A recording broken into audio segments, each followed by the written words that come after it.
The great Canadian gun ban is over. Now, I don't normally do political videos. So far, I've only done reviews on and overviews of my firearms, but I occasionally will do some of these videos, and this is worthy of a video. Now, the Liberals yesterday withdrew their amendments G4 and G46. G4 being the definition of what an assault-style weapon is, and G46 being the list that encompasses all the firearms that they think are covered by it and are banning by name. Those were withdrawn yesterday. So, on one hand, that is fantastic. That means that my WK will still be around. I can still use it. But it's not a fortune teller. Or not fortune teller. That's not the end of the road, right? And I'm not a fortune teller, so I can't say exactly what's going to happen. But Canadians are very much not out of the water on this. After the amendments were withdrawn, the public safety minister and the Bloc public safety member of the committee, the Bloc Québécois member, both tweeted out statements basically trying to cover their ass, but also saying it will be back in some form, and they're working with each other to make a new ban. Now, the caveat to that is an insider from the Toronto Star asked the NDP and the Liberals about when that would happen, and the Liberals and the NDP both said they don't know how or when that would happen. So it's not going to be anytime soon, and I don't think the government wants it to be anytime soon. It's, this has been more or less a political disaster. The one thing that the Liberals absolutely do not want to do is unite the gun owners, because gun owners, much like in a lot of places, are separated by hunters and sport shooters, and then where it's legal self-defense people. In Canada, it's just the two, hunters and sport shooters, and they don't typically mix. But this actually brought them together. It mixed.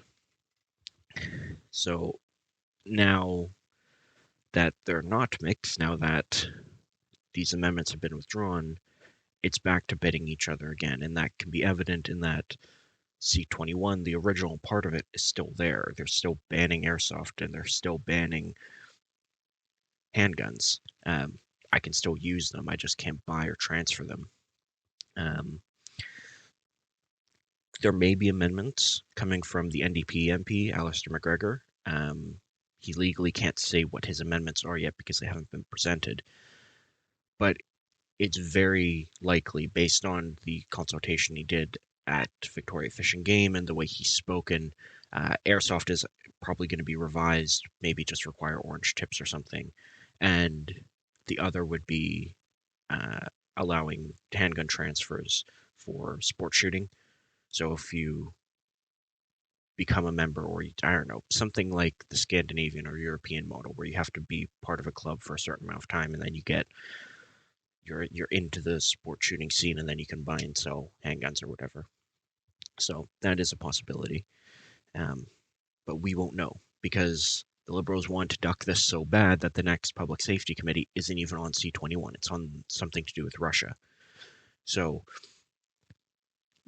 and that gets to the other point. The Liberals did this not because they had a change of heart. They did it because it was a change of politics. The political scene got so much so that they couldn't keep pushing this, even if they wanted to. If they had a majority government, they would ram it through no problem. But they don't. Luckily, they don't. The Conservatives did a great job, and I'll give NDP credit where it's due on this one. They're still not. We'll see what they do with handguns. I will give them credit. They did push back against this, although they are still saying they don't support assault-style firearms, but there is obviously they can only push so far, as seen by their rural constituency. Now, where does it go from here? Like I said, there's still the handgun component of it. There's still a huge number of amendments to go through in the House committee before it even gets to the Senate committee. Or to the Senate, period, not even just Senate committee. So that'll take probably another month or two. But in terms of the rifle bans, it's not going to be anytime soon, but this will be back.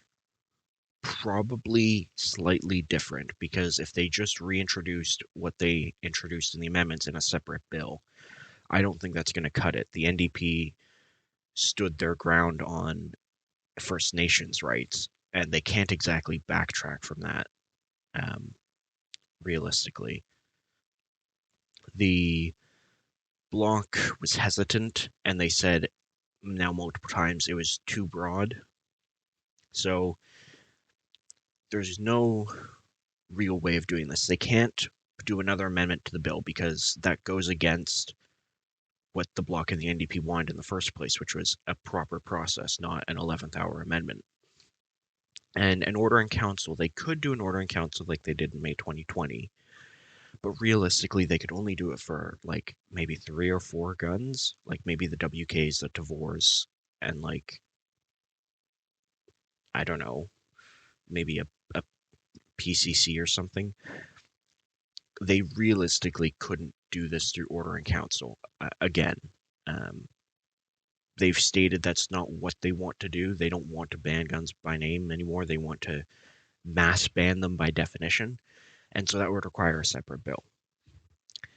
Now, gun bills in Canada take typically between 15 and 20 months.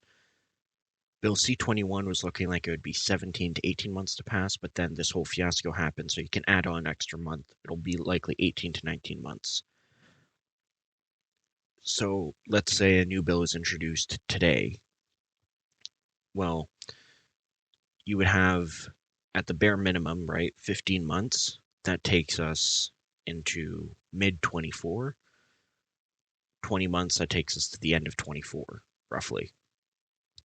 So if you're thinking of, will an election kill a future bill, use that timeline, use the 15 to 20 months, and count from whatever date it is or whatever date you want to start from. The next Canadian election is in the fall of 25. So if you count back, that would mean for the bill to basically be guaranteed dead on arrival, it would have to be introduced in the early part of 24, probably around February to March. If it's introduced then, it's almost guaranteed to die on the writ. Anytime beforehand, it's up in the air. You know, the longer it goes on, the higher the chance it would die on the writ. It just depends on, you know, if an election is called and when. And the NDP will eventually want to call an election. They just need money. So it will be, there is a high chance it would be killed. And the Liberals don't want to really pursue on this gun thing right now because it's really fucked them in the polls. Not exclusively, but a lot of polling, especially from Abacus, has shown that people don't believe the Liberals are focused on the right thing. And the right thing, according to their data, is cost of living and housing and food prices and like the very basic things. And so focusing on banning guns is at a cost of billions of dollars is ludicrous. So they probably won't touch it for a bit. But I would be shocked if there wasn't any word of anything before the end of 2023. Personally, I would be shocked if something wasn't introduced. But that's just me. So, what to do? Buy more guns? Don't buy guns? Still be scared? Personally, buy something that you've always wanted to have, a semi-auto rifle that you've always wanted to have. Make it as hard as possible for when it's reintroduced for this to be done. Like, this is not an easy task, right? It's even before, even with G4 and G46, confiscation was impossible. You know, we're talking at least 2.5 million guns spread out across all of Canada. The provinces weren't willing to help. Canada Post wasn't willing to help. The military wasn't willing to help. So it's basically impossible for them to confiscate everything. And based on the comments made before we knew the bill, or before we knew the amendments were getting withdrawn from the minister and others, indicate that there was a compromise in the works, which, fuck compromise, we've gone too far for compromise. But the Liberals look like they were willing to compromise and probably allow some form of grandfathering, whether it be using it or not being able to use it, or just no transfers or something. But we'll never know because they just withdrew it. They decided it was better to just withdraw. So there you go. That's the update to C21. I'm not going to do updates every time a new amendment is announced or anything like that. If an amendment is announced and then gets voted and accepted and it's significant, like, for example, handgun transfers or something like that, then I might do a video. But, I want to keep this channel more focused on the firearms themselves. Politics is an inherent part of firearms in both Canada and the United States. So you can't really separate them, but you can choose what to focus on. And I think I'm choosing to focus on the actual thing itself. And with that said, I did buy something in celebration of this being revoked. I bought a Kodiak K9 9mm pistol caliber carbine. I'll have a video on that in probably 2.5 weeks' time. I don't know. It's coming from Ontario, so it might be a bit. But there will be a video on that soon. And hopefully I'll be able to get to the range and shoot the WK and this Glock a little more so I can fill out some review material.